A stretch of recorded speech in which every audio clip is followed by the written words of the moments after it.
Invito a los panelistas y a la moderadora que por favor suban a la tarima. Quiero hacer un aparte breve para agradecer profusamente al honorable Zoela Boy Alvarado y al licenciado Joel Pisa Batiz por la disposición de unirse al panel con poco aviso. El senador Miguel Romero tuvo que cancelar su participación en el día de ayer por un compromiso legislativo y envió al licenciado Pisa, su asistente, en su lugar. Le pedimos ahora al decano Julio Fontanet Maldonado que se acerque al micrófono para que nos dirija unas breves palabras. Buenos días a todos y a todas, bienvenidos a nuestra Facultad de Derecho. Me corresponde como decano darle un saludo muy especial a todos ustedes por participar de esta actividad tan especial. Y cuando digo que es especial, no lo digo por rigor protocolario, porque realmente lo es. Y yo diría que lo es por dos razones fundamentales. Primero, el tema que se está discutiendo, que es el tema que matiza todos los paneles y la conferencia magistral. Y es un tema bien provocador, bien polémico, invisibles ante la justicia, derecho y desigualdad en Puerto Rico. Así que en estos momentos tiene que ser un tema bien provocador y yo creo que es encomiable que sea un juez del Supremo, en este caso Luis Estrella, que haya tenido la oportunidad de dirigirse a ustedes sobre un tema que nos plantea muchas interrogantes. Particularmente en tiempos donde es necesario en Puerto Rico asegurarnos que hay un acceso a la justicia, asegurarnos de que hay legislación que propenda a ese acceso a la justicia, que haya una legislación que garantice que confinados, que personas que tienen y que sufren un daño concreto puedan instar una acción civil correspondiente, que también a nivel judicial se interpreten flexiblemente los criterios de justiciabilidad para asegurarnos que todo el mundo tiene ese acceso a hacer un reclamo ambiental, un reclamo de clase, un reclamo que es tan importante para atender ese grupo invisible ante la justicia que típicamente es el grupo menesteroso. Así que me parece que, aunque no pude escuchar al juez porque estoy dando clases y ustedes saben que hoy es el último día de clase y los maestros tenemos la mala costumbre de que el último día de clase queremos cubrir todo lo que nos falta. Así que, pero tan pronto termine, regreso. Así que yo creo que es aleccionador que sea un juez del Supremo el que tome un rol protagónico en ese tema. Me parece que es encomiable. Y qué bueno cuando vemos jueces del Supremo participar en discusiones de este tipo, en paneles de discusión, porque es importante su presencia para la abogacía y para el país, escuchar su opinión, escuchar su percepción. Pero también hablé del junte. Yo creo que es un junte muy interesante. Microjuris, tenemos los panelistas que tenemos amigos y amigas de la rama judicial, de la rama ejecutiva. Tenemos también, evidentemente, a los que han venido aquí a tomar educación continua, que también es un grupo muy especial, son de abogados y abogadas que saben a lo que yo me refiero, que son los que toman acción concreta en muchas ocasiones para acceder, para propender ese acceso a la justicia. Me parece que hay que felicitarlos a todos ustedes. Yo creo que Microjuris, por ejemplo, bueno, y me faltó evidentemente la Comisión de Acceso a la Justicia, ¿no? que quien está organizando este asunto, este tema, esta actividad. Y pienso que Microjuris, por ejemplo, es una entidad que ha sido muy solidaria con las tres facultades de Derecho en Puerto Rico, que creo que lo que está haciendo hoy de facilitar y asumir la responsabilidad de esta actividad y que los ingresos que se generen sean para propender ese acceso a la justicia es también encomiable y felicitamos al amigo Mark Swatch por esa iniciativa y que debe ser copiada, ¿verdad?, por otras entidades que suministran y que proveen servicios de educación continua. Pienso también que los abogados y abogadas que están aquí, con su presencia, validan la importancia de ellos en ser parte de ese ejército que haga cosas afirmativas, acciones concretas para lograr ese acceso a la justicia. Y felicito a la Comisión de Acceso a la Justicia porque también es esa estructura del Tribunal Supremo que reconoce que hay unas cosas que hay que hacer, que acceso a la justicia no es meramente tener más estacionamientos en los tribunales, que implica unas cosas más profundas como las que discute el juez Estrella en su libro. Así que realmente muy contento de que se haga esta actividad. Felicito a todos los que la han hecho posible, pero sobre todo espero y confío que de lo que se discuta aquí hayan unas acciones concretas para asegurarnos que en Puerto Rico no hay invisibles ante la justicia, que es un proceso que nos va a tardar, pero que hay que ir en la dirección correcta, particularmente en estos momentos que se clama por austeridad. Claro, austeridad para unos pocos, no para todos, para un sector particularmente mal marginado, pero espero realmente que lo que aquí se discuta, lo que acá se difunda, sea utilizado en acciones concretas para propender ese acceso a la justicia. Buenos días a todos y a todas, y esta es su casa. Gracias.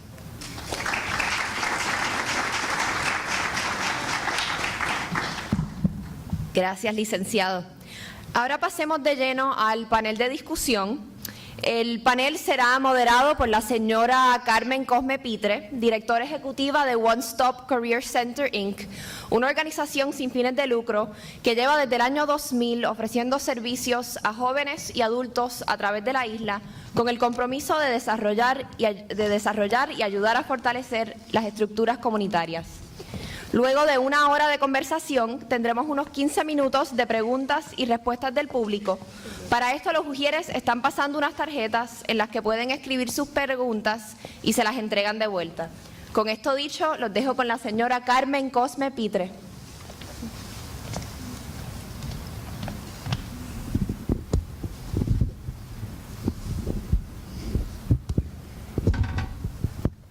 Muy buenos días a todos.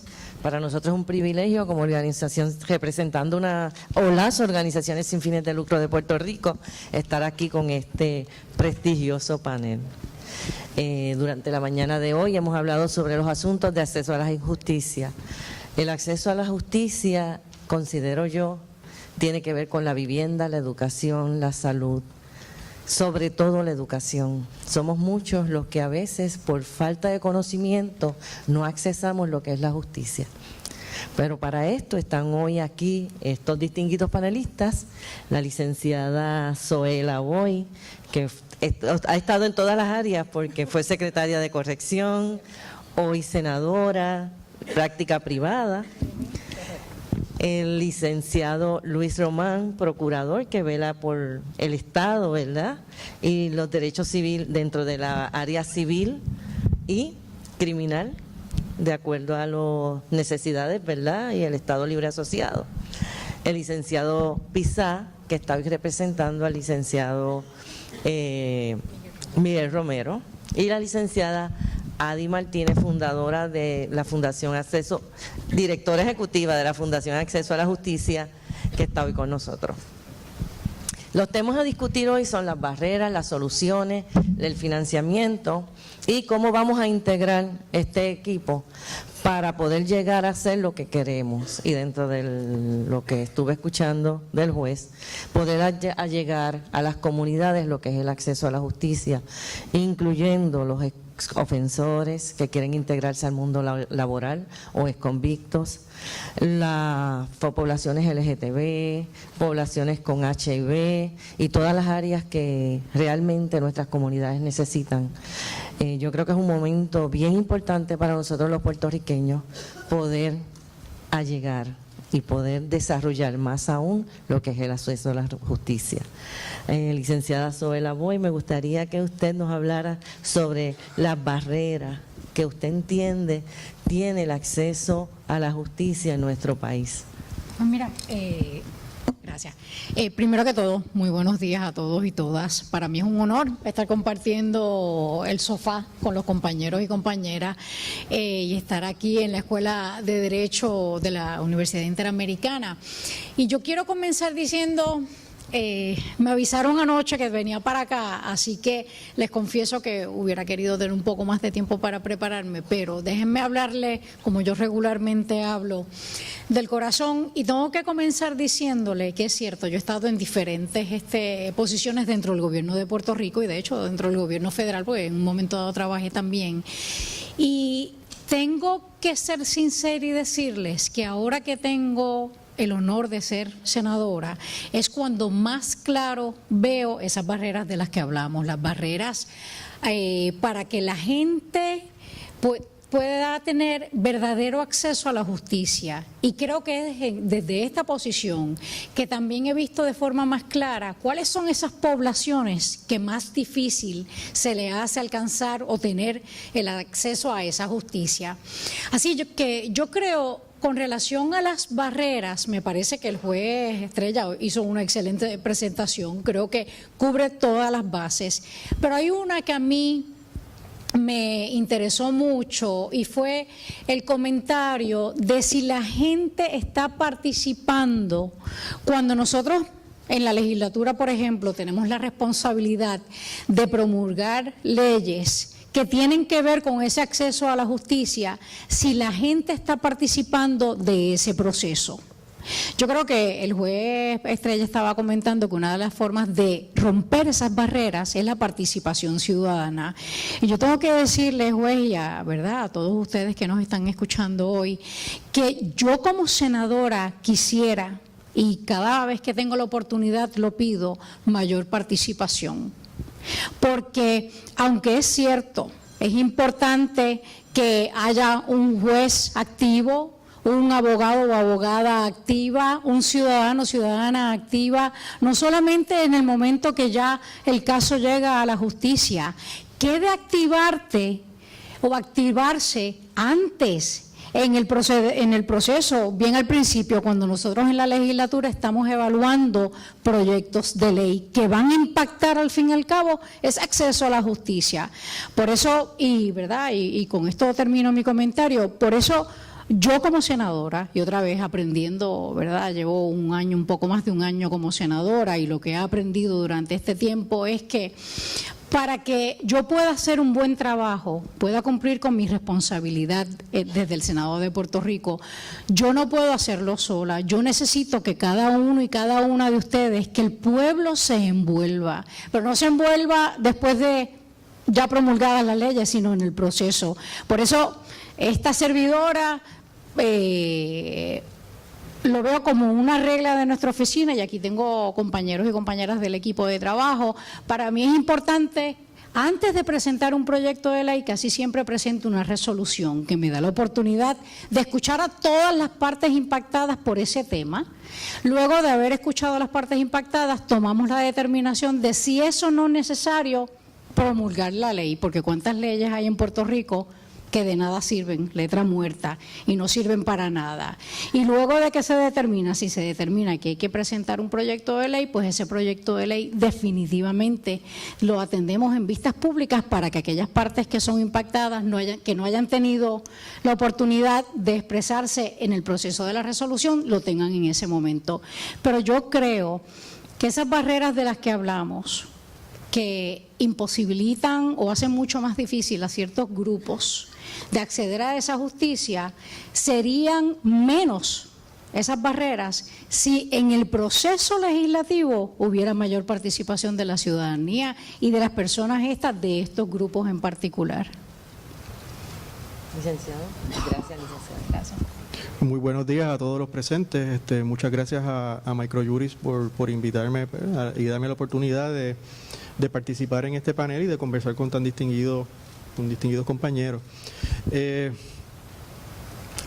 Como parte de la invitación, se me solicita que aborde los puntos que se están discutiendo desde la perspectiva de la rama ejecutiva. Ciertamente, las expresiones que vamos a hacer pues van a surgir de la experiencia que hemos tenido en distintas posiciones en el Ejecutivo y también en otras áreas de la práctica de la profesión.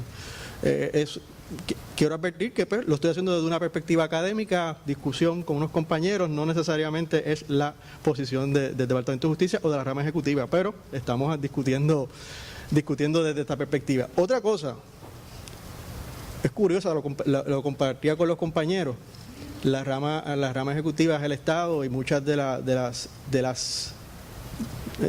los reclamos que se hacen en este tipo de temas van dirigidos a la posición del Estado. Así que tengo una posición compleja, pero eso no quita que podamos sentarnos a discutir y, cómo no, aquí estamos para ello. Pero ciertamente el punto de partida es ese, es uno importante hacer, es un punto que hay que hacer y que definitivamente el Estado puede aportar y puede dar su grano de arena para lograr los propósitos que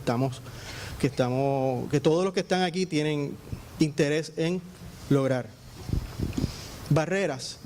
Yo quiero enfocarme en dos principalmente. Una es, yo creo que es esencial, y es el desconocimiento de los derechos que tengo. Creo que es un problema en Puerto Rico, la falta de educación desde una temprana edad de lo que pues, en Estados Unidos en inglés se conoce como civics, es conocimiento de los derechos, de la estructura de gobierno, de los derechos, obligaciones constitucionales que tienen los ciudadanos. Yo estudié en escuela pública y yo no recuerdo haber cogido una constitución en la mano en grado primario, no recuerdo que se me hablara de los derechos que como ciudadano tengo. Yo creo que eso es una de las áreas que se deben abordar, incorporar y pues aquí la senadora pues es una idea que se incorporar a los currículos educativos conceptos de civics, de conocer e inculcarle a los niños desde temprana edad cuáles son sus derechos y cómo se ejercitan, cuáles son los mecanismos, y eso pues a medida que se va subiendo en las escuelas pues se puede hacer mucho más. En Estados Unidos hay un programa que está involucrado en ese programa la ex jueza asociada Sandra Day O'Connor, que es ex jueza del Supremo, y se llama iCivics.org. Aquellos que les interese, es una plataforma electrónica y es dirigida a niños y a educarlos en conceptos de civics. Eso es una idea, pueden haber muchas más, pero me parece que eso es algo fundamental y que se haga desde la perspectiva y desde el ángulo de la educación pública, porque precisamente muchos de los sectores que el juez Estrella señalaba, pues sencillamente pues fue una falta de oportunidades, y en la medida que la educación que puedo obtener viene pues, de la escuela pública, si yo tengo esas oportunidades ahí, pues puedo aprovecharlas mejor. Haciendo hincapié o haciendo en los grupos que señalaba el juez Estrella, ahí hay varios grupos. Y comentábamos allí que también hay un grupo que están, y yo los considero vulnerables, que son los que no caen específicamente como indigentes, pero están ahí arriba. Y preparándome para este panel, miraba los aranceles y pues, están 100 y pico, 200. Mis dos papás eran maestros en el sistema público y los dos cobraban sueldo de maestro. Gracias a Dios nosotros no tuvimos caso, pero muchas veces un mes que se dañe el carro o se dañe algo con personas que tengan o radico la primera comparecencia o hago la compra. Así que ese es otro grupo que quizás hay que explorar, que están ahí, los que están en la frontera, que se quedan un poquito fuera.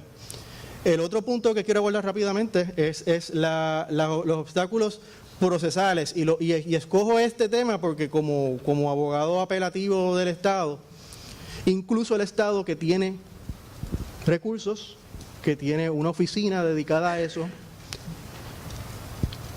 es complicadísimo.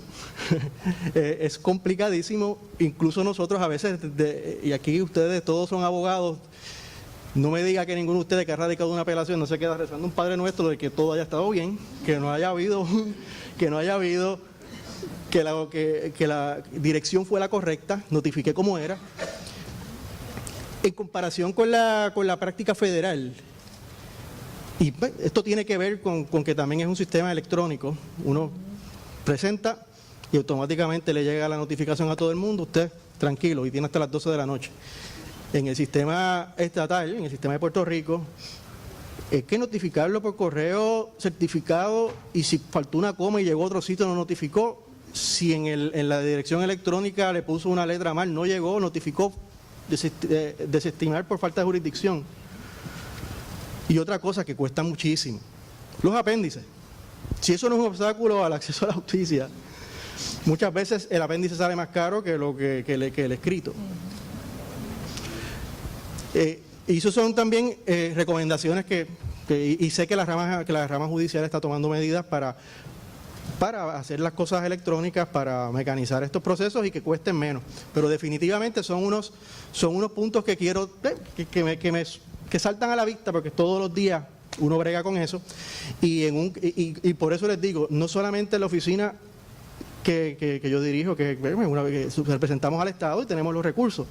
Imagínense los que no tienen ese recurso y se quedaron sin apelación porque por las particularidades procesales no tengan ese mecanismo. Esas son cositas que podríamos seguir hablando de las reglas procesales, que son complicadísimas, incluso, como les digo, para los abogados que hacemos esto todos los días. Pero le doy, dejando eso como temas planteados, le paso la... Gracias, licenciado. Muy buenos días a todos. Todos los funcionarios del Gobierno de Puerto Rico, Juez Estrella, y a ustedes los abogados, que son los protagonistas, porque con su contribución el día de hoy están haciendo que el Fondo de Acceso a la Justicia continúe la encomiable obra de seguir proveyendo acceso a la justicia y representación legal a los indigentes en Puerto Rico. Ya que estamos así en el sofá, como dijo la senadora, podemos estar hablando todo el día de las barreras y, ¿verdad?, para propósitos de tiempo quisiera concentrarme en tres. Una que me llama la atención es cómo las reclamaciones de pequeñas sumas de dinero tienden a eludir la revisión y la judicial. Y mira, y les voy a contar una anécdota. Está mi esposa por ahí, espero que no me escuche, pero hace un mes nosotros compramos unos boletos para un concierto. Y yo sé que ustedes lo compran por Ticketpot. Y entonces hubo un asunto, ¿verdad? Teníamos una disyuntiva con relación a si la política de evolución era correcta y de acuerdo a los reglamentos. El asunto es que la controversia, sea o no, ¿verdad?, nosotros entendíamos que nos habían quitado quizás unos 10, 15 dólares. ¿Quién va a ir al tribunal por 10 o 15 dólares? Si más caro es el sello que ir a acudir a una agencia administrativa por 10 o 15 dólares.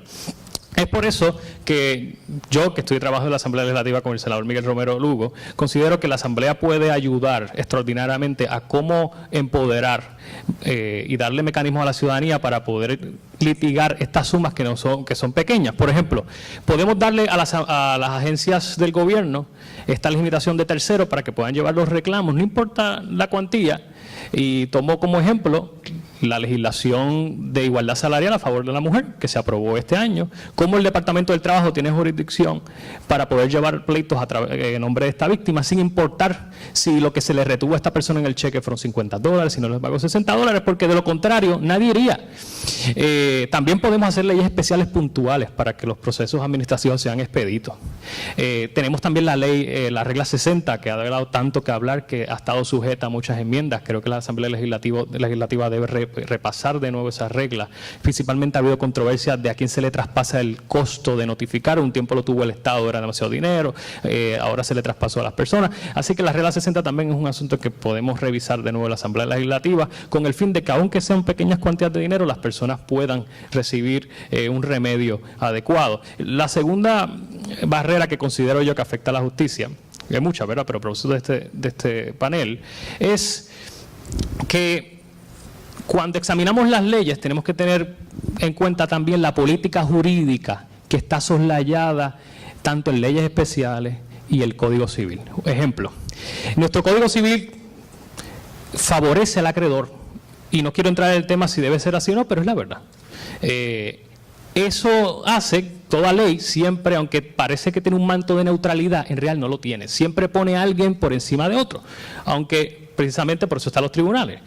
Pero con relación a poner al acreedor por encima del deudor, nosotros en la Asamblea Legislativa podemos, a través de mecanismos procesales y debido proceso de ley, equiparar las partes.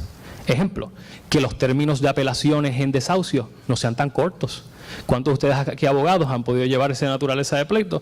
Y son tan cortos los términos que no le da para prepararse. Remedios que tienen deudores como retracto de crédito litigioso, 9 días.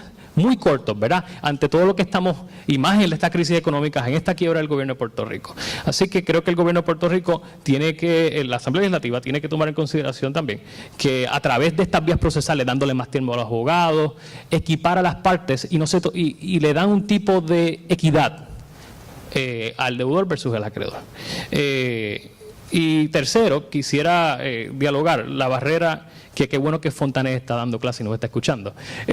Pero la gran mayoría de los abogados de Puerto Rico estudian con préstamos estudiantiles. Es bien difícil que un abogado se sienta, o aunque lo quiera, de tener un rol más social y ayudar cuando tiene $100,000, $80,000 en préstamos estudiantiles. Y yo sé que esta discusión que se está debatiendo en la esfera nacional, en el Congreso, de que quizás va a ser la próxima burbuja y que vamos a tener como un crash en la bolsa, pero es importante de cómo tanto la función y el rol del Estado como las universidades privadas hacemos que quizás el currículo sea más concentrado, que una clase de investigación no cueste $2,000. Podemos hacer que los abogados no salgan tan atados, que la preocupación primaria es que bueno, que quisiera ayudarte, pero yo necesito enfocarme en este cliente que es el que me va a permitir pagar, porque todos tenemos que vivir. Así que son pequeñas barreras, que es un tema tan amplio, pero la quería concentrar para esta discusión. Gracias. Gracias, licenciado.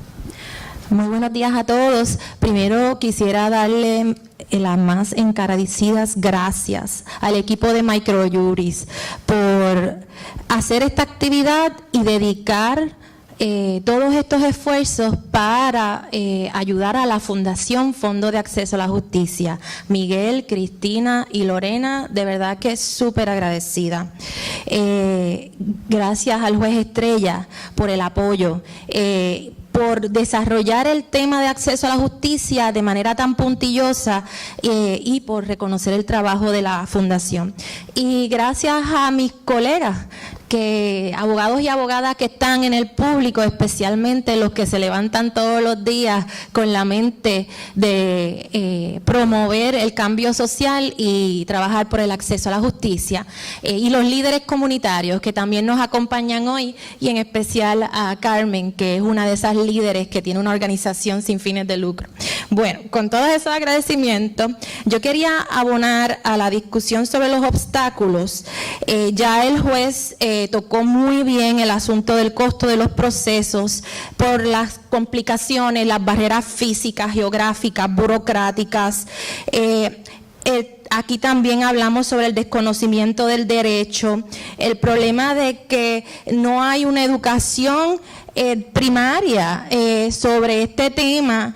Incluso cuando ya existen todas las cartas circulares habidas y por haber que mandatan que la educación sobre derechos humanos se dé, porque las cartas circulares están ahí, es cuestión de implementación de esas cartas circulares de manera efectiva. Y creo que esto entonces entra a lo que yo quiero tocar sobre el desconocimiento del derecho y más aún la apatía y hasta el miedo de poder ejercer los derechos como barrera de acceso a la justicia. No son pocas las veces que yo voy por la calle y los compañeros abogados se dan cuenta y los estudiantes de derecho se dan cuenta que hay violaciones de derecho por doquier. Y uno se acerca a la persona, como un día yo me acerqué en Río Piedra y una persona me contó un cuento de cómo el landlord le estaba prácticamente desahuciando de una manera bien injusta. Y yo, pero chico, ¿por qué tú no fuiste donde un abogado? O tú tienes un derecho que puedes proteger. ¡Nah! ¿Para qué yo voy a hacer eso? Si lo que van a hacer es robarme los chavos y lo que va a hacer el tribunal es pisotearme. No, yo no pierdo mi tiempo en esas cosas, yo voy a buscar cómo solucionármelas por acá. Esa apatía que hay de la persona, además de desconocer que el derecho no es un privilegio, es un derecho, es un reclamo frente al Estado, y que muchos de estos derechos son derechos fundamentales, no son necesidades. Más aún que eso es la apatía y el miedo a ir a reclamar los derechos. El miedo de llevar las causas que el juez muy bien atendió a nivel macro, la cuestión de la condición colonial del puertorriqueño y puertorriqueña, también se traduce al nivel más micro en el temor que tenemos a la autoridad, a enfrentar la autoridad. Lamentablemente, esta historia colonial muchas veces se ha tornado represiva y violenta en contra de quienes reclamamos los derechos. Se criminaliza al pobre, se criminaliza al vulnerable. Es su culpa que no sale hacia adelante. Y en ese sentido se perpetúa esa apatía más aún en la raíz cultural. En ese sentido, es muy importante las actitudes de los operadores y operadoras del derecho, incluyendo jueces, abogados y abogadas, y también los del día a día, cuando uno va a agencia a hacer una gestión, al operar desde ciertos prejuicios y ciertas asunciones que criminalizan a los grupos vulnerables, los invisibilizan. Por ejemplo, ay, por ahí viene aquella, mira qué facha tiene.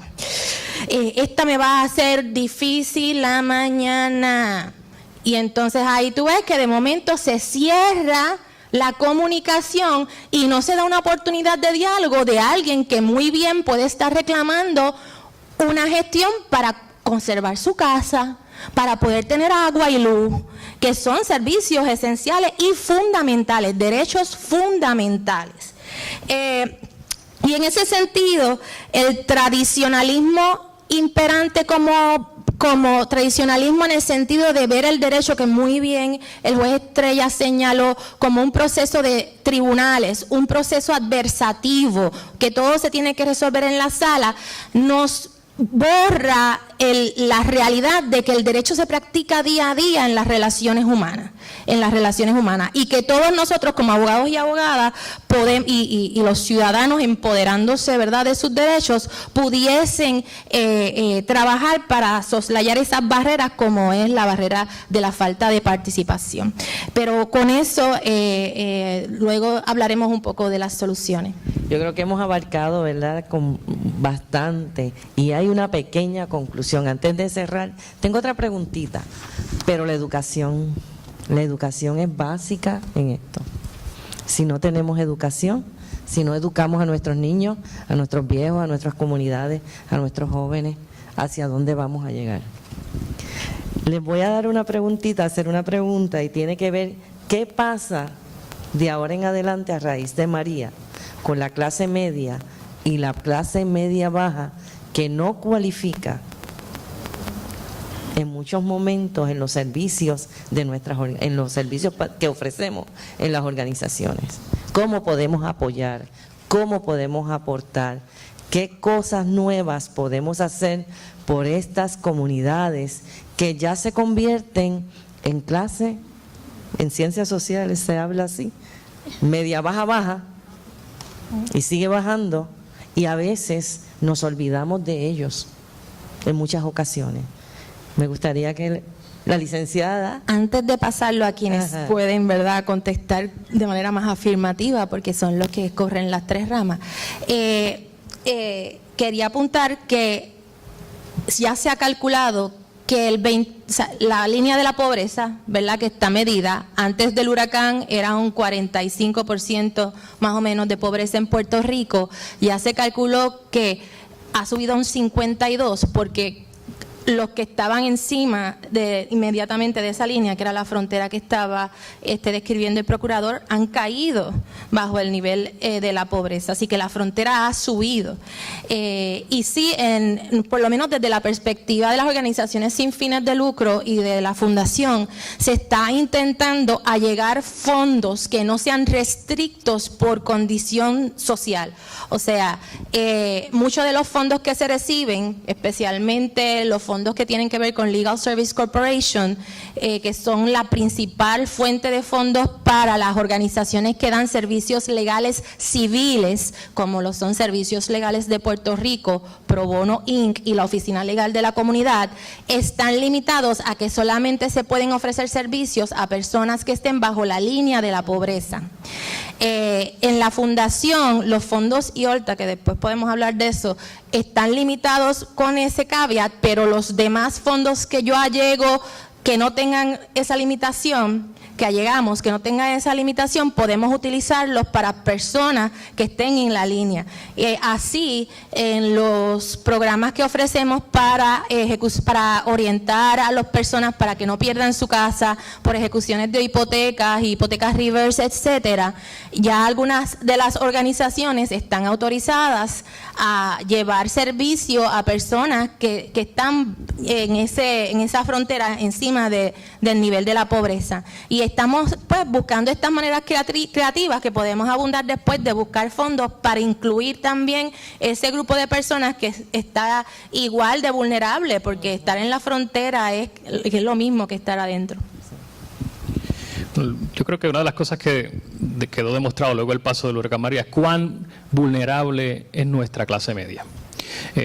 Y un ejemplo, en la Asamblea Legislativa tuvimos que presentar un proyecto de ley, que luego se hizo ley, para prohibirle a la Autoridad de Energía Eléctrica cobrarle a las personas energía eléctrica que no consumieron. Durante todo este proceso del huracán, la clase media, todo Puerto Rico, y estoy seguro que ustedes también recibieron facturas sumamente altas, que cuando usted veía la factura decía, o pago mi hipoteca, o pago la luz, o pago la luz, o pago el colegio de los nenes, o hago la compra, o compro los medicamentos.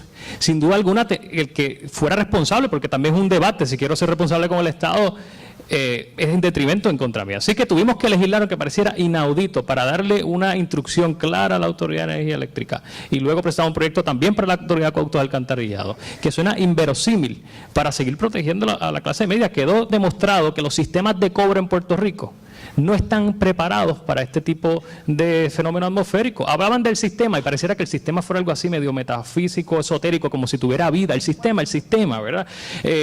Pero tuvimos que decirle, hay que presentar la legislación, esto es inaudito. Y segundo, quedó también demostrado que cuánto sacrificio hacen nuestros abogados y abogadas allá afuera. El código de ética, toda la noción del pueblo de Puerto Rico con abogado, se presume que siempre el abogado tiene tinta en su impresora, gana más de $5,000 al mes. El abogado tiene siempre sellos de rentas internas de más en su oficina. Y quedó demostrado, el procurador no puede hablar, cómo hasta los abogados del Estado han tenido que estar fragmentados en oficinas sin impresora para poder hacer su trabajo. Y eso no es cosa de María, siempre ha sido. Que ahora se ha exacerbado la situación. Pero quedó demostrado de cómo estas poblaciones que nosotros decimos que son clase media, algunos hasta de manera, yo creo que estereotipada, hasta se sienten superiores en la sociedad, cuando pasaron por esto veíamos que no éramos tan superiores nada, y que éramos humanos. Y que es un llamado a la Asamblea Legislativa, a la rama ejecutiva a actuar, y es también un llamado a nosotros a concienciar que somos muy vulnerables. Y ¿verdad? Tenemos que, eso es parte del acceso a la justicia, tratar al otro como uno. Porque al final del día somos podemos ser igualmente lesionados. Bueno, ante la pregunta de qué hacer luego del paso del huracán y cómo ha alterado las relaciones sociales y la composición de nuestra gente, cómo han quedado, pues como mencioné en mi primer turno, pues el asunto particular de los que están ahí en la frontera, pues es un reto, porque pues para quien ya cualifica, pues hay unas, aunque limitadas, complicadas, pero ya hay unos procesos. Para estas personas no tanto, no es fácil el primer proceso luego de una catástrofe, que es estabilizarlo, recuperarnos. FEMA y las ayudas federales que hay, pues en este proceso en particular ha demostrado ser complicado, por decirlo de esa manera. Sí, ha sido un proceso que incluso, pues, distinto quizás a otros eventos, hemos visto más la necesidad de la intervención de abogados. Muchas veces mi recuerdo para eventos anteriores, no recuerdo, quizás me equivoco, no tengo la data, pero mi recuerdo es que distinto a este evento, pues sí, ha habido más intervención de profesionales del derecho. ¿Cómo hacemos llegar eso a las personas, pues a las personas que están ahí en ese nivel? Pues eso, pues, ese es el reto, pues, de los abogados que están ayudando en esto. Luego que se estabilice, yo creo que ya estamos en una etapa casi 8 meses después. ¿Qué hacemos para evitar que esas personas que están ahí caigan en el nivel de pobreza, o que se vayan? de nuevo, por conocimiento y como cuestión anecdótica, porque no tengo los datos, pero mucha gente que yo conozco que se ha ido de Puerto Rico son personas que antes del huracán tenían trabajo y gracias al huracán cerraron el negocio en que estaban, el trabajo lo perdieron y son personas que se han tenido que ir. ¿Cómo evitamos seguir perdiendo ese segmento de la sociedad? Definitivamente el Estado tiene que crear oportunidades económicas, educativas, para darles a estas personas, crear una base económica, una estructura que ahí haya unos empleos ya fijos y evitar que estas personas estén en el sub y baja de la condición, me quedo sin trabajo y quedé pobre, subo, conseguí un trabajito part-time o algo y estoy ahí. Definitivamente, Puerto Rico tiene que hacer más para lograr oportunidades económicas y darle oportunidades económicas a esas personas que están dispuestos a trabajar, están dispuestos a seguir luchando, pero no hay oportunidades y viene un evento catastrófico y pues le cambia radicalmente la vida y las opciones son o quedarse aquí en una condición precaria o tener que irse lamentablemente. Son retos de política pública que pues tendrá que la legislatura y el Estado tratar de fomentar y cómo logra soluciones a esos retos. Senador. Yo tengo que mencionar con relación a esto, debo comenzar diciendo que una de las razones por las que yo me alegro tener la posición que tengo hoy es porque me ha abierto los ojos y he visto un Puerto Rico que quizás si yo no hubiera corrido una campaña política no lo hubiera conocido. Y es impresionante cómo antes de María uno parecía saber quienes estaban debajo de la verdad de esa línea de pobreza.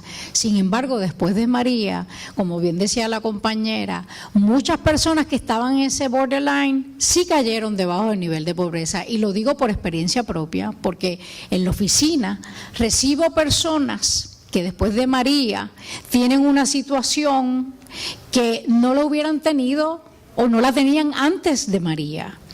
Así que recibimos inclusive profesionales, abogados, abogadas y de otras profesiones que María, por las razones que sean, y puedo decir una tan básica como que no hay electricidad y por mucho tiempo tuvieron que utilizar fondos para poder tener una planta eléctrica operando, han caído en eso.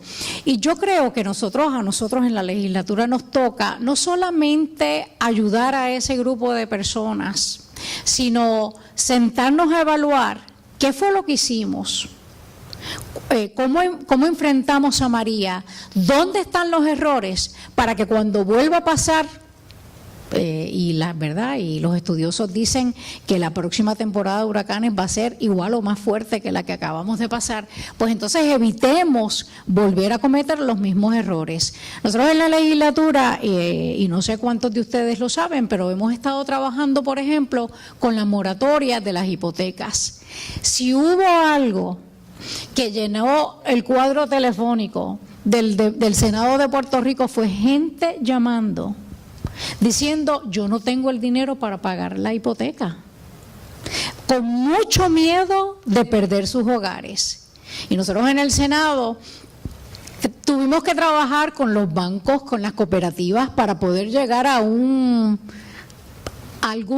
arreglo, que la realidad es que tengo que aceptar que los bancos estuvieron en la disposición de tratar de ayudar y lo mejor que conseguimos después de María fue la moratoria, que en muchos casos se dio hasta 3 meses. Pero entonces, ¿qué pasa después de los 3 meses? Esa es todavía una pregunta que estamos trabajando en el Senado de Puerto Rico y yo les confieso, no hemos encontrado la solución permanente y yo creo que es nuestra responsabilidad en el Senado mirar qué es lo que hemos logrado hasta el momento y pensar cuál es la solución permanente, porque esto se va a seguir repitiendo.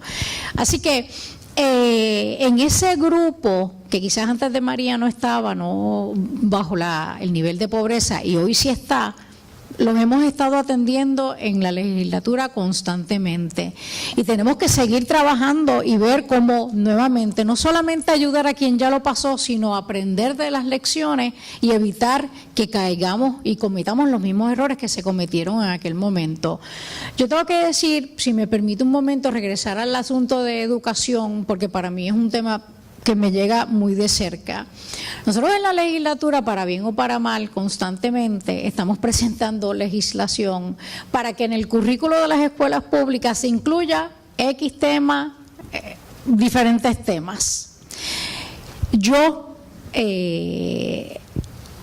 sintiendo, y quizás porque tengo la experiencia de haber estado también en el Ejecutivo, yo presenté un proyecto para un tema que para mí es uno de los temas más importantes, pero quizás uno de los temas que mayor resistencia, por lo menos mi experiencia en el Senado, mayor resistencia tienen, y es el tema de la equidad de género.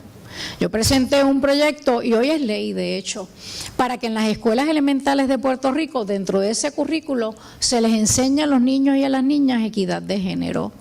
Y me parece que y lo siento como un logro, quizás hoy no veamos el fruto inmediatamente, pero de aquí a unos años, cuando esos nenes y nenas en las escuelas elementales se conviertan en los hombres y las mujeres de Puerto Rico en el futuro, vamos a tener un Puerto Rico más justo, donde quizás lo que hoy provoca que muchas personas sean invisibles, quizás con estos nenes y nenas, partiendo de la premisa de que todos debemos ser iguales y debemos tener todos y todas las mismas oportunidades, ya no haya tanta gente en esos grupos invisibles. Gracias, senadora. Gracias a usted. Ahora vamos a pasar al siguiente tema, soluciones. Vamos a ver qué soluciones ustedes, dentro de el acceso a la justicia, el conocimiento que ustedes tienen, podemos atraer para lograr lo que queremos, ayudar a nuestro pueblo a que tenga el conocimiento necesario para resolver sus situaciones y accesar a la justicia. ¿Quién quiere comenzar? Como que yo puedo comenzar diciendo nuevamente, es que yo no sé, para mí es tan importante, y yo no sé si la gente se da cuenta. Yo quiero justicia para todo el mundo. Ese es y suena clichoso, me imagino, pero yo quiero justicia para todo el mundo, pero a mí me parece que todo el mundo tiene que asumir responsabilidades. Yo puedo estar, y lo estoy, les invito a que entren a las páginas del Senado y vean las resoluciones, los proyectos que esta servidora ha presentado. La mayor parte de ellos, si no todos, las resoluciones y los proyectos tienen que ver con estas poblaciones a las que nos referimos como invisibles. Proyectos que tienen que ver para ayudar a la mujer, para ayudar a los menores, niñas, niños, a los viejitos y viejitas.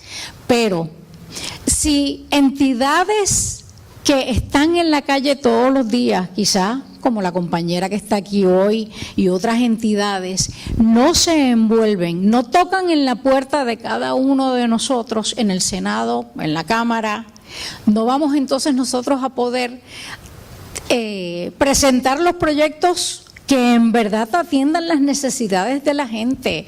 El juez decía ahorita que a muchos y a muchas en el Senado y en la Cámara, el mármol como que nos come.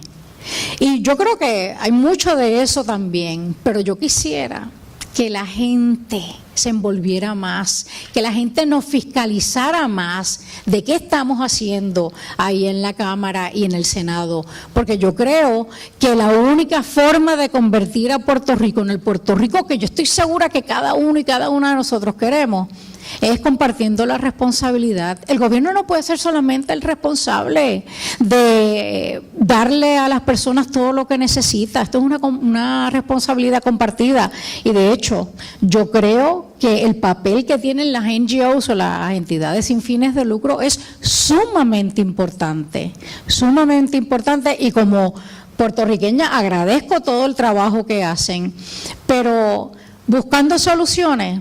Yo invito, les confieso, yo no tengo las soluciones. Yo, sin embargo, sí invito a aquellos que están todos los días en la calle y aquellas que toquen en la legislatura. Es ahí donde comienza ese poder lograr el acceso a la justicia. Nos tocan, nos dicen qué es lo que se necesita Puerto Rico y nosotros lo trabajamos, y de hecho está el mecanismo que no sé si lo conocen, de legislación por petición. Cualquier individuo Cualquiera puede presentar un proyecto y pedirle a uno de nosotros o a una de nosotras que lo presente. Así que nosotros estamos trabajando en mi oficina otra vez con muchos proyectos y resoluciones que tienen que ver con darle voz a esas poblaciones invisibles, chicos, chicas, viejitos, viejitas y mujeres, pero les invito a que si tienen alguna idea, de hecho me llevo las ideas del juez para trabajar con la LPAU, a ver si lo podemos mejorar y podemos dar mejor acceso a la justicia, pero nuevamente les invito a que se envuelvan y fiscalicen lo que nosotros estamos haciendo a nivel de la legislatura de Puerto Rico. Soluciones. Se me ocurren 3 principales que todas sujetas a discusión y definitivamente, número 1, como he mencionado en mis previos turnos, educación. Yo no puedo acceder, ni puedo pedir, ni puedo llegar a algo que no sé que existe, ni cómo llegar a él. Tiene que haber una educación a todos los niveles, desde a niveles escolares, a niveles de sociedad, incluso para la ciudadanía en general, ya sea a través de televisión, medios de comunicación. Estos son los derechos, así que se busca. Número 2, al final del día, tras haber evaluado estos temas de distintos ángulos, desde el gobierno, desde la práctica privada, al final del día el problema fundamental es dónde está el dinero. Esto cuesta dinero. El Estado no tiene dinero. La representación de grupos necesitados ha estado a cargo principalmente de grupos no gubernamentales, la Sociedad de Asistencia Legal. De hecho, la Sociedad de Asistencia Legal es uno de nuestros adversarios más habituales. Todos los días tenemos casos con ellos y son unos adversarios formidables. La Sociedad de Asistencia Legal es excelente y donde quiera que he visto a los compañeros se lo digo, o sea, son a los que nos gusta el derecho y nos gusta llevar las cosas, representan excelentemente bien a sus compañeros, a sus clientes. Pero eso cuesta dinero. Actualmente se sufraga mediante los sellos, pero pues, todo el mundo está necesitado de dinero. ¿De dónde buscamos más? Ese es el reto. ¿Dónde buscamos más? Y yo creo que debe ser a través de los NGO, debe ser a través de grupos no gubernamentales, dada la condición económica que tiene el gobierno. Y tercero, mayor participación pro bono de cada uno de nosotros que somos abogados, unos mecanismos más efectivos para asignar casos. Un reto, he visto los 3 reglamentos y un reto bien importante que tiene esto es, más allá del económico también, porque distinto, por ejemplo, en el Tribunal Federal que está el CJA, que tiene fondos y la gente lo hace y le pagan. Pues aquí no hay muchos fondos y entonces también se ha tratado de atajar eso mediante, como mencionaba el juez, mediante darte crédito, incentivos de educación jurídica continua. Una serie de incentivos para que tú te animes, o no que te animes, es una responsabilidad conforme a la jurisprudencia del Tribunal Supremo y al Canon 1. Pero para que tú tengas, lo hagas y haya mayor participación. Tiene que haber algo definitivamente que lo haga más viable, pero un problema que siempre se queda ahí es el de no todo el mundo practica lo penal, no todo el mundo practica familia. Entonces, cuando vamos a las tómbolas, salió no, yo no practico penal. Entonces, ¿cómo bregamos? Eso es un reto de cómo manejamos el sistema pro bono para que sea más equitativo. Mucha gente se queja de que siempre son los mismos. ¿Cómo hacemos para que sean más? ¿Y cómo lo logramos? Esas son los tres soluciones, o no sé si llaman solución, porque son puntos que no son puntos para discutir y puntos para seguir tratando de buscar alternativas. Nosotros, como parte del equipo legislativo, el senador Miguel Romero Lugo, descubrimos que lo más importante para las poblaciones invisibles es darle un mecanismo legal certero y preciso que ellos puedan llevar sus reclamos, porque si no, dependen de legislación o en general muy ambigua, que depende de la interpretación de un juez, o también dependen de argumentos constitucionales, que los tribunales están muy renuentes, ¿verdad?, a derivar nuevos derechos. Así que hay que legislar legislaciones bastante precisas con relación a ese tema. Por ejemplo, presentamos el proyecto del Senado 459, donde le dábamos bonificación a los confinados por buena conducta de asiduidad, que ahora no son permitidas si fuiste sentenciado luego del Código Penal del 1974. Presentamos legislación para que aquellas personas que tienen una enfermedad catastrófica puedan tener 6 días adicionales, que hoy es la Ley 28 del 2018, pueden buscarla si tienen una enfermedad catastrófica determinada por ACES, esa persona tiene 6 días adicionales más para atender su condición. Presentamos legislación también, los inmigrantes, presentamos legislación para que las madres puedan recibir trato prenatal sin importar su condición migratoria, porque al final del día ese niño va a ser ciudadano americano, va a representar un costo para ACES porque lo tiene, pero y puede venir por problemas porque la madre, porque como quizás no tiene su situación migratoria legalmente, pues no puede recibir tratamiento. Presentamos legislación para incluir las terapias ocupacionales y de lenguaje a la población de síndrome de Down. Descubrimos eso, hay que dar un remedio en ley preciso, porque si no va a estar a la arbitrariedad de las agencias administrativas o de los tribunales. Y otra solución, que no hay que legislar. Sencillo, que las agencias contesten el teléfono, que los empleados de las agencias sepan canalizar las preocupaciones de los empleados y no tengas de extensión a extensión, de cuadro a cuadro, que te digan, yo no sé por qué las páginas electrónicas de las agencias son las más, no son friendly users, son las más complejas, no tienen la información al día de que uno tiene que llevar, uno pierde 2 horas en una fila y luego descubre que te faltó el formulario JEK 8090 y tienes que volver de nuevo. Para eso no hay que legislar. Claro, también hay un asunto estructural en el Ejecutivo que hay un poco de desánimo, etcétera, pero ahí no hay que legislar. Es un asunto, ¿verdad?, de motivación, de poner a aceptar un poco la máquina del Ejecutivo y podemos hacerlo. Yo creo que una combinación entre la rama ejecutiva y la rama legislativa. Antes de entrar en los recursos, que es mi tema principal, quería puntualizar que bajo la rama legislativa, judicial y ejecutiva tienen que tomar la responsabilidad de que los derechos fundamentales son un derecho frente a las 3 ramas. O sea, como bien dijo la senadora, derecho viene paralelo a un deber, pero no es solamente el deber de los ciudadanos de ejercerlos, sino también el deber de las ramas legislativas, judiciales y ejecutivas de hacerlos valer. 2 ejemplos. Se llama la participación ciudadana, pues entonces tienen que haber mecanismos para participación ciudadana efectiva, que no se cierren las puertas a las personas que quieren venir a participar a las vistas públicas, que se hagan vistas públicas en los proyectos, que se exhorte a las personas de toda clase a venir a deponer en vistas públicas y en el desarrollo de proyectos. En cuanto a la educación, también estamos diciendo que tenemos que educar para que la gente sepa sus derechos, pues es que el Ejecutivo es el primero que tiene que poner la educación como prioridad. La educación, el acceso a la educación como lo más importante, antes que nada.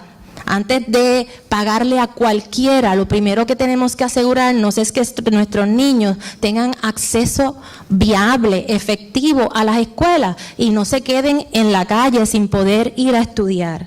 En cuanto a los recursos, y aquí también le tiro retos a todo el mundo en lo legislativo.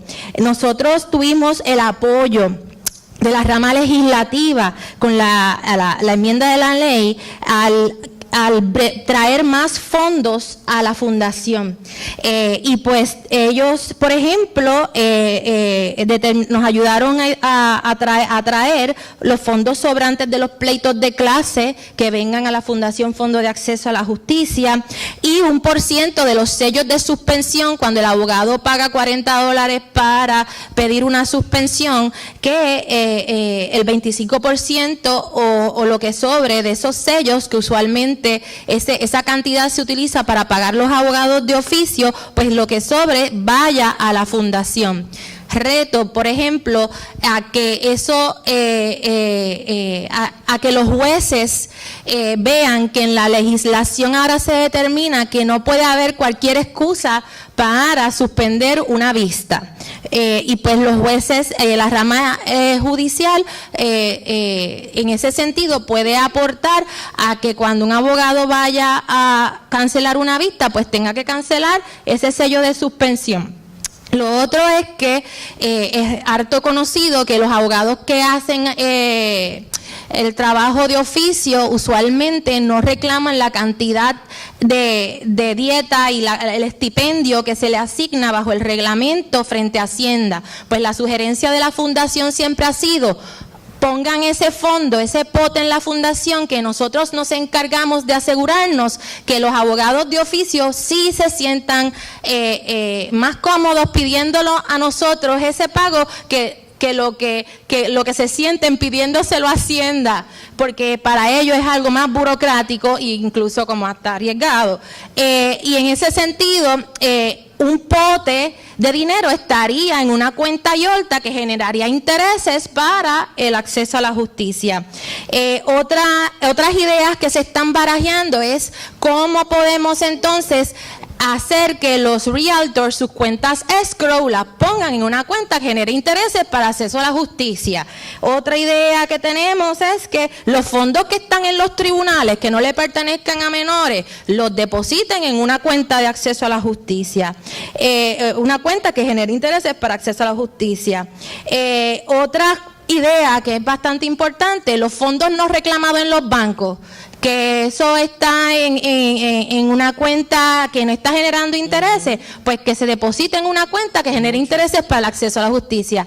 Como usted ve, son ideas que no le cuestan a nadie más que a los bancos, que son los primeros que van a ir a la legislatura a oponerse, pero como quiera también ellos van a estar haciendo sus negocios con esos fondos. O sea, no va a ser dinero de gratis para ellos, pero sigue siendo dinero. En ese sentido, no se detiene la economía. ¿Para qué estos fondos? Porque esa es la otra parte. No solamente queremos allegar fondos, también queremos invertirlos de manera eficiente. Como sabemos, los programas que dan servicios legales civiles tienen el cuello apretado. Está bien difícil para ellos, con los fondos que tienen, poder cubrir toda la necesidad. Pero no solamente pensamos que somos efectivos en los servicios legales civiles tradicionales y aumentar los fondos en esos programas, sino multiplicar el tipo de organizaciones que dan estos servicios. Por ejemplo, a través de la Fundación estamos subvencionando organizaciones como One Stop Career, que es una organización sin fines de lucro de base comunitaria, que le abre la puerta a un grupo vulnerable diferente al que usualmente llega a las oficinas de servicios legales de Puerto Rico. Así, por ejemplo, con el asunto de FEMA, siendo flexibles, pudimos dar fondos irrestrictos para que los abogados pudiesen ir a las comunidades y atender a medio mundo que llega a las actividades. Allí no hay límite de ingreso. El que vaya se le atiende y se le ayuda. Y en ese sentido es como podemos empezar a seguir multiplicando fondos para que las organizaciones que están ya vecinas a las personas, el fondo de AARP que nos dieron para servicios legales de emergencia, se está dando a unas organizaciones como Envejecer en Armonía en Aybonito. Y ahora hay un abogado en Aybonito que va a atender los casos de las personas de 50 años o más. Y Envejecer en Armonía conoce los problemas de 50 años o más en el área de esa área judicial. Y en ese sentido, acercando a las organizaciones sin fines de lucro que están más cerca de los grupos vulnerables y empoderando a las personas a través de esa capacidad de accesar a un abogado no tradicional, un abogado comunitario, un abogado que no pretende solucionar la cosa desde una oficina, sino un abogado que ayuda a que la persona comprenda sus derechos, pueda ir a su casa porque la persona no pueda caminar hasta la oficina o no tenga recursos para llegar. Pues ese abogado que participa con los grupos comunitarios en su desarrollo socioeconómico, ese es el tipo de alternativa que también estamos tratando de promover. Gracias, licenciada. Ahora vamos a las preguntas, pero le vamos a pedir al juez que nos acompañe aquí en la sección de preguntas. Súbalo.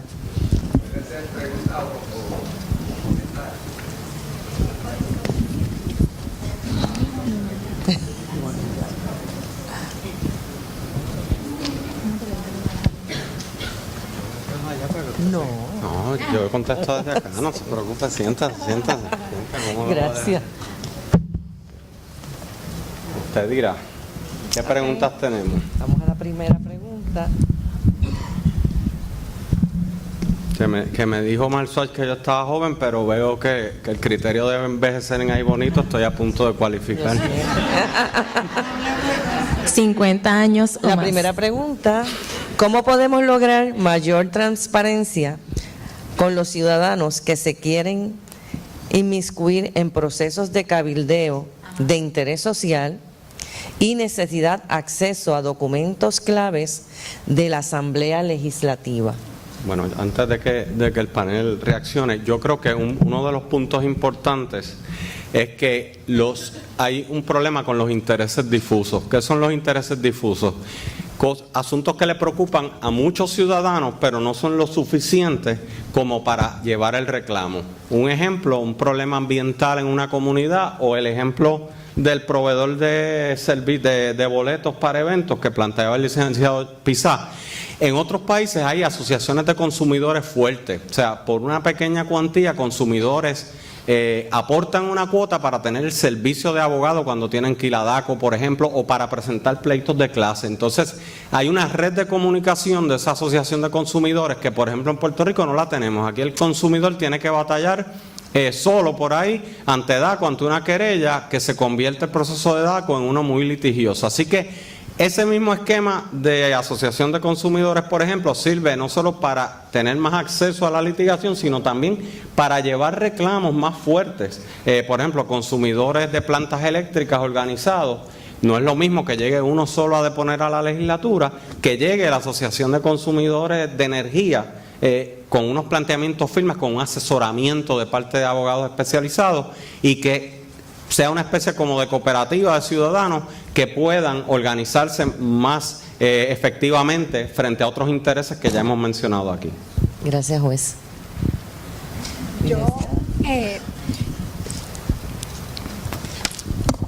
Un poco la pregunta y un poco lo que tú comentabas ahorita. Yo he escuchado en muchas ocasiones que la gente dice, pues entonces no nos prohíban ir a las vistas públicas, atiéndanos cuando querramos ir. Y déjame decirte, mi experiencia ha sido que las puertas en el Senado y en la Cámara, de la mayor parte, si no todos y todas allí, están abiertas. De hecho, yo voy a dar un ejemplo.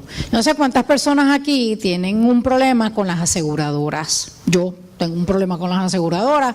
María vino, destruyó lo que fuera, uno representa la reclamación a la aseguradora y la aseguradora o se tarda un montón o de $10 que es tu reclamación te quiere dar uno, lo que sea.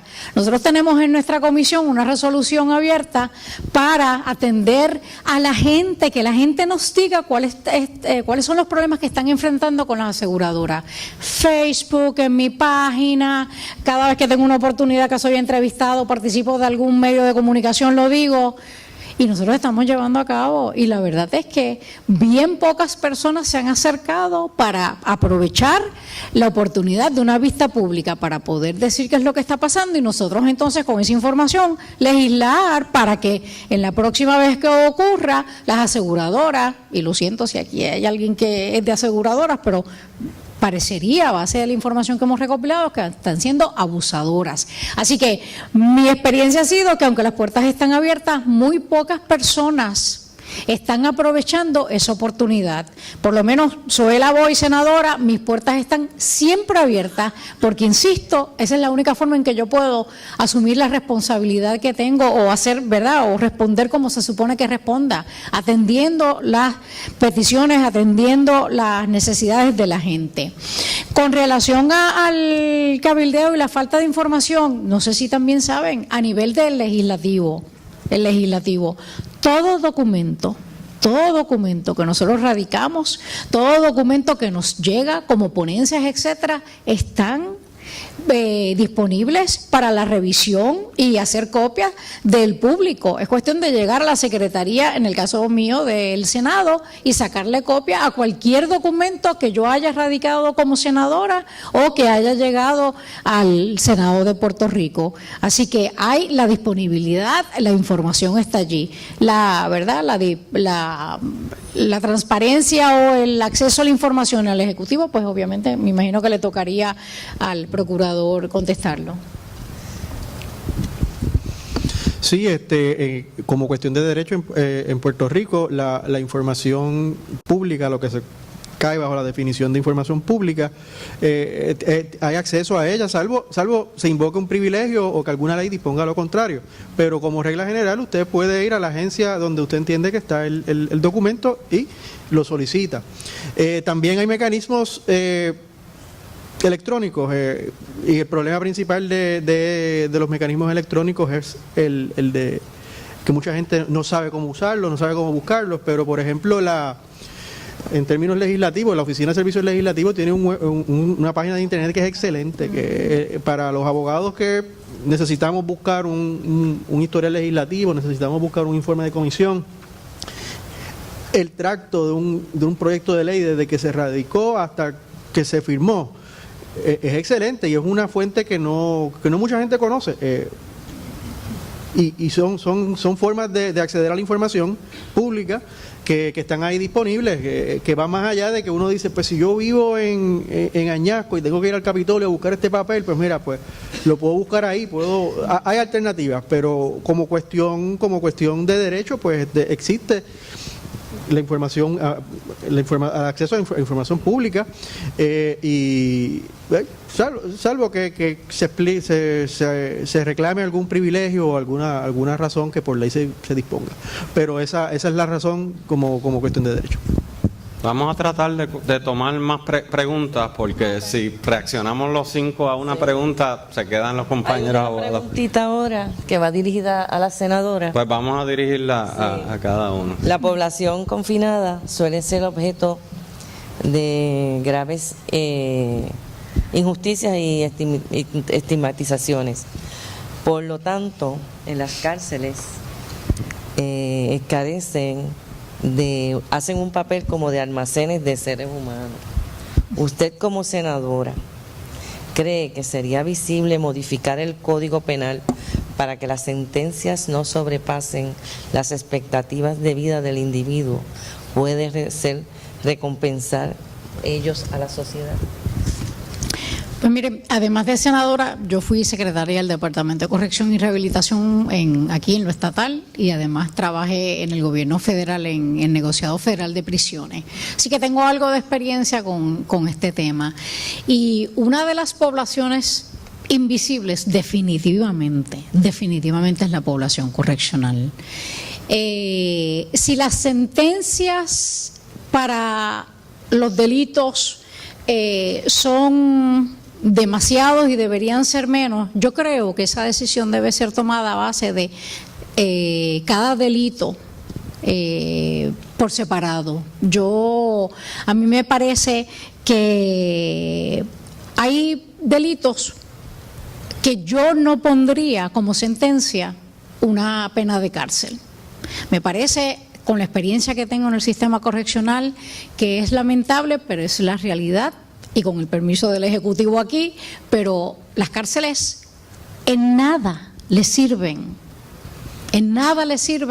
al pueblo de Puerto Rico. Lo único que hacen es que separan a esa persona que ha sido convicta o convicto de la sociedad, pero me parece que es muy poco lo que ayudan a esa persona convicta con relación a su rehabilitación. De hecho, aprovecho la pregunta para pedirle a cada uno y a cada una de las abogadas que están aquí hoy. En el Senado y en la Cámara estamos discutiendo, y se ha dejado un poco a un lado, el tema de la reforma de justicia juvenil. Yo no sé cuántos de ustedes trabajan con ese tema, pero mi petición, porque creo que es uno de los temas más importantes para Puerto Rico, porque cuando estamos hablando de los menores, estamos hablando del futuro de Puerto Rico. Ese tema no se debería quedar pendiente de discusión, se debería discutir, y Puerto Rico con urgencia necesita una reforma de justicia juvenil. Y mi posición, con la experiencia que tengo en este tema, es que ningún menor debería ir a una institución juvenil, ninguno. Gracias, senadora. Ahora entiendo que esta pregunta puede ser para la licenciada Adi Martínez. Dice civismo. Obligaciones de derechos para los ciudadanos. Es sumamente importante que se restablezca la clase de civismo, civics, en el currículo obligado del sistema de educación de Puerto Rico, tanto en las escuelas públicas como privadas. Ese curso era parte del currículo del sistema hasta los 60, era dentro de la clase de estudios sociales y se enseñaban obligaciones y derechos. Definitivo. Bueno, no parece una pregunta, me parece que un comentario muy bueno, atinado, acertado. importante, especialmente por la conceptualización del derecho. O sea, la sociedad, desde los niños, los adultos y especialmente los operadores jurídicos, debemos comprender que el derecho, como muy bien dijo la senadora, viene paralelo a un deber. Y muchas veces se conceptualiza esa relación como una relación del ciudadano frente al Estado, ¿no? Y ya en esa relación hay problemas en nuestra sociedad, porque o los ciudadanos no asumen su deber, o el Estado no asume su deber, o el ciudadano no reclama su derecho, o el Estado no lo reconoce. Y en ese sentido, ya en esa relación hay problemas, pero dentro del pensamiento de los derechos fundamentales ya se ha probado que la raíz de ese problema viene por la falta de civismo y solidaridad. O sea, que para que el derecho sea real, para que el derecho en una sociedad sea efectiva, se necesita la realización de que el derecho mío depende de la existencia del derecho del otro. Y en ese sentido, las clases de civismo, de empatía, de tolerancia, de empatía, todos estos valores que son los que alimentan los derechos fundamentales son esenciales. Así que es tremendo comentario. Gracias. Esta pregunta yo creo que debe ser para el licenciado Pizarro, ya que él está en la comisión, es parte de la comisión gubernamental. En casos de ley 54, cuando hay falta de interés, el TS resolvió PV Castellón para que el tribunal pudiera evaluar si el mejor interés de la justicia se pudiese archivar ese caso. Para tomar esta determinación, las salas especializadas de ley 54 exige que se tomen terapias para poder celebrar vistas de archivo. Le pregunto, ¿qué medidas podría proponer para el imputado indigente que no puede pagar fianza y tiene que permanecer preso y no puede tomar terapias para ser considerado para una vista de falta de interés? Bueno, yo recibo esa pregunta también como una invitación, ¿verdad?, a examinar el tema en detalle y posible legislación, pero me parece que si el criterio de si no recibe algo por parte del Estado es la condición social de esa persona, creo que tenemos grandes problemas de igual protección de las leyes. Así que si eso está ocurriendo, creo que nuestra comisión debe atender eso. Le voy a llevar la inquietud al senador Miguel Romero Lugo.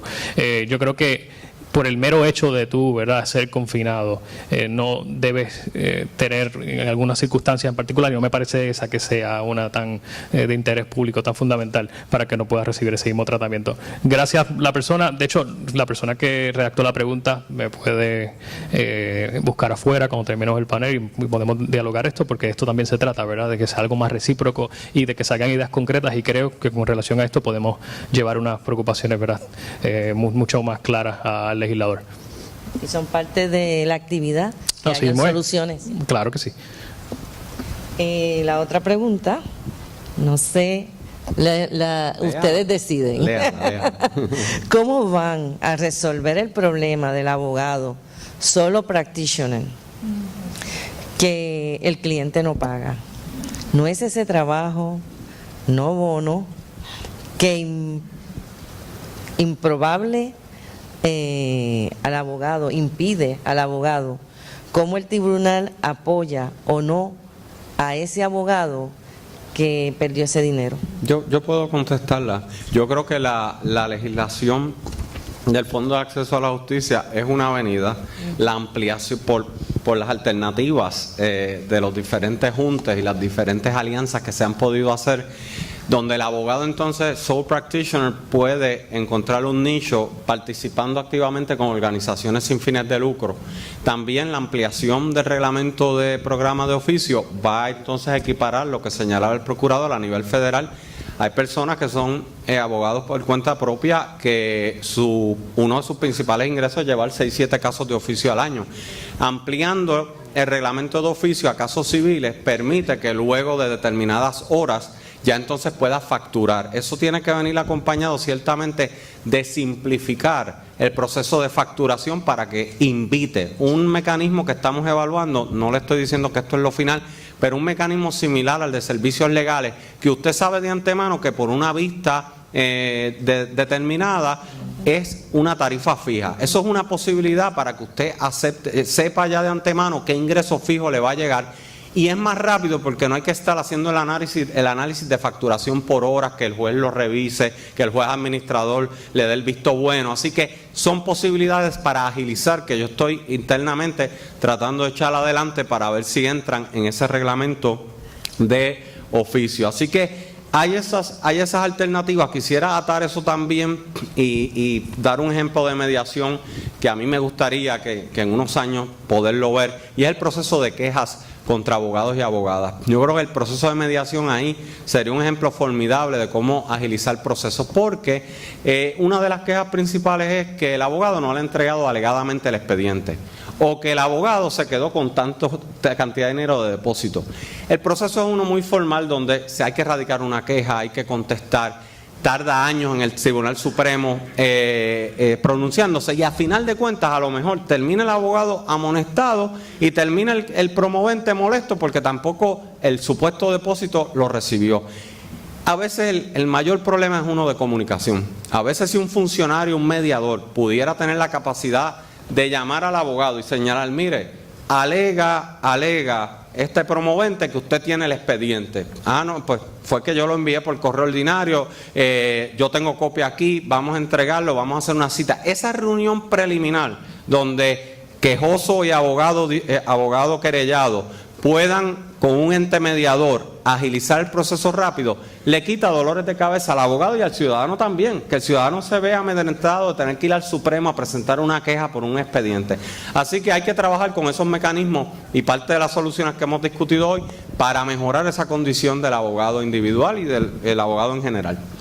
Ahora una preguntita o un comentario para el procurador, no se quedó fuera. El acceso a la justicia es también el disfrute del derecho fundamental. De cara a la crisis de vivienda y a la asignación de fondos CDBG-DR, ¿cuál es la política pública sobre el desplazamiento de comunidades vulnerables? Ok. Tengo que contestar esto con mucho cuidado porque hay casos pendientes sobre eso, pero hay unas disposiciones legales que establecen qué hacer cuando suceden lamentablemente estos cierres. Como les digo, hay varios casos que están ante los tribunales, y pues el Estado está en su rol de ejecutar la ley, está implementándolo según su interpretación. El Tribunal Supremo al final del día dará la posición, pero fuera de ese marco general, debido a que es un asunto que está atendiendo la oficina, pues no quisiera hacer mucho más específico. Pero ciertamente el derecho a la vivienda es un derecho fundamental. El Estado tiene que buscar las alternativas viables y que más ayuden a las personas. O sea, no estamos hablando, o sea, si hay algo, necesario en la vida del ser humano es una vivienda. Así que en el mecanismo que se escoja, que tenga el Estado, también aquí hay unas regulaciones federales que aplican y pues es complejo. No es un tema que podemos resolver estrictamente con legislación puertorriqueña, no es un tema que podemos atender directamente o sin tener que consultar a otras cosas de las que tenemos muy poco control, como son las regulaciones federales. Pero definitivamente el derecho fundamental a la vivienda tiene que ser una de las prioridades del Estado,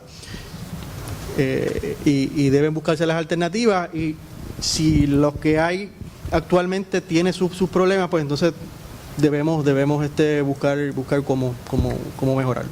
Gracias, procurador. Yo creo que es la última preguntita y que debe ser para usted.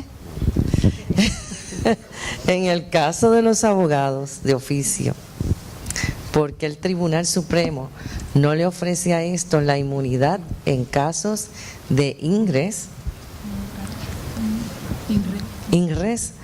de buena fe que se le dio a los jueces en el caso Fox re Pablo Matos Luciano?